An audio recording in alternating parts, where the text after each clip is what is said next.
Olá, tudo bem? Meu nome é Rodrigo Luz e esse é o Vira o Disco. E hoje vamos falar de Heya, do Oathbreaker.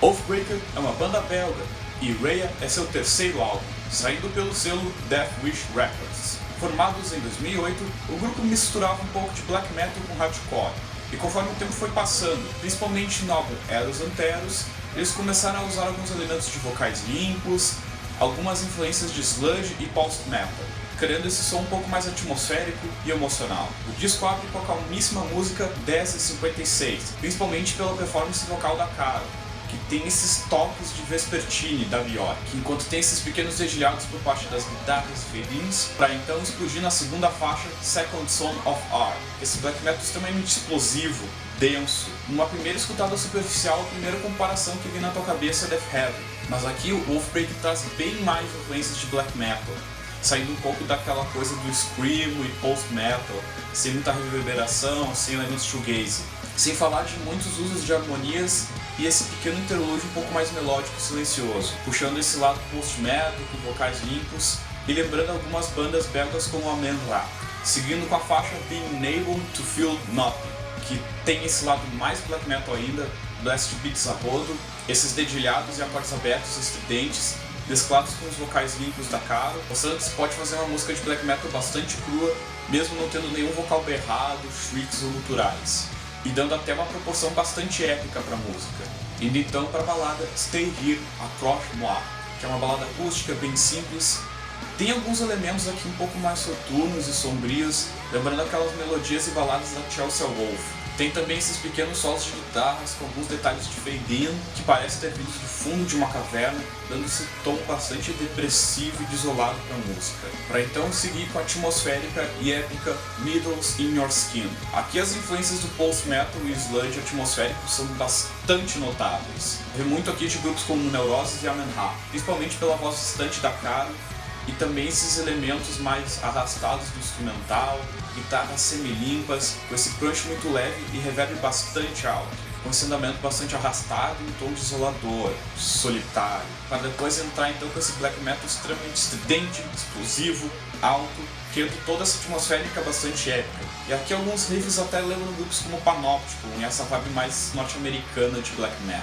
Para então alternar para momentos mais silenciosos, a Caro ainda fazendo esses vocais melódicos, uma linha bjorkiana, aqueles riffs abafados, machados e bastante metal, mas sim muito para aqueles clichês do black metal. Seguindo então com a faixa Immortals, essas baterias com ar meio post-punk, bem aquelas levadas de hi-hat e caixa do Killing Joke. Os riffs e ritmos aqui são mais precisos, eles não são tão rápidos, mas também não perde tanto a calma e ainda mantém essa intensidade e peso, mantendo também esse ar bastante post-metal. Tu vê aqui bastante elementos de grupos como Cult of Luna e Iris, principalmente nos interlúdios instrumentais, e até essa sensação relaxante que a música traz, mesmo com todas essas distorções e a bateria sendo um pouco mais energética. Seguindo então com o interlúdio I'm Sorry, This Is, que é uma faixa bem silenciosa, alguns ruídos, texturas de som, o uso de alguns teclados Rhodes e samples de voz, uma bateria ao fundo bem distorcida e afastada na mixagem, para então chegar para as próximas músicas, Where I Live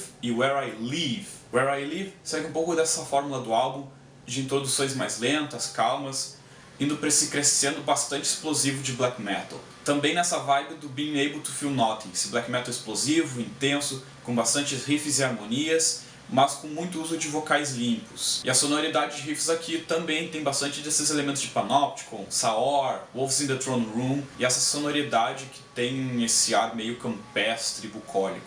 Para seguir engatando com Where I Live, que tem esse ar um pouco mais calmo, uma balada bem na linha de grupos como a Man-Ra, riffs extremamente minimalistas, levando o ouvinte para a última faixa do disco, Begeerte, com alguns desses corais, uma aura bastante mística, novamente com essa levada de Chelsea Wolfe e alguns elementos de Neurosis aqui. Ela chama mais atenção pelas texturas e detalhes no meio dessa música.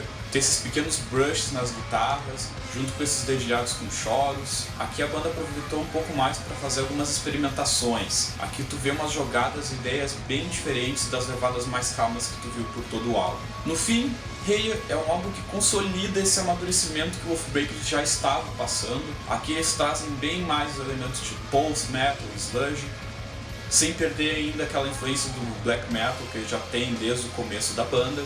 Eles exploraram cada vez mais as melodias, principalmente na parte dos vocais da Karo Tang, que não chega a ser aquele vocal limpo aveludado, é um vocal cuja técnica se leva mais para a performance e essa oscilação na voz, bem típico de artistas como a Björk e a Chelsea Wolfe, dando esse ar um pouco mais emocional e sofrido para as faixas. E aqui as fusões sonoras são muito bem colocadas. Para quem já ouviu Death Heaven, ficou interessado pelo post-black metal, mas não viu muito dos elementos de black nesse tipo de leva, aqui eu acho que o Oathbreaker vai satisfazer bem mais o teu interesse nessa mistura. Tu vê bastante riffs dessa terceira leva do black metal, bastante influência norte-americana. O único contra é que, como tem essa influência post-metal, e o post-metal tem uma certa estrutura musical meio previsível, certas faixas podem ser um pouco entediantes na primeira ouvida, mas nada que estrague muito a experiência que esse álbum oferece. Pro público geral, eu acho que o Raya vai ser aquele álbum que a galera vai pensar muito é só uma banda indo na levada do Death Heaven, mas eu acho que o que o Oathbreaker traz aqui é bem mais interessante do que o Death Heaven tem, que eles têm bem mais elementos de black metal, aqui eles têm bem mais elementos de post sludge metal, numa época onde tem muito bandas nesse naipe. Não considerei eles apenas uma banda de black metal hipster, eu acho que eles têm bastante coisa para oferecer aqui. Com o tempo as pessoas vão ouvir mais, procurar saber mais na banda e que vai ter uma certa importância no futuro. Se não ficar entre os meus discos prediletos do ano, sem dúvida é um desses discos que saíram aqui em 2016 que você precisa ouvir. E é isso então, gostou do disco? Não gostou? Alguma coisa a acrescentar? Só deixar seu comentário aqui no YouTube ou na nossa página do Facebook. É isso então, até mais!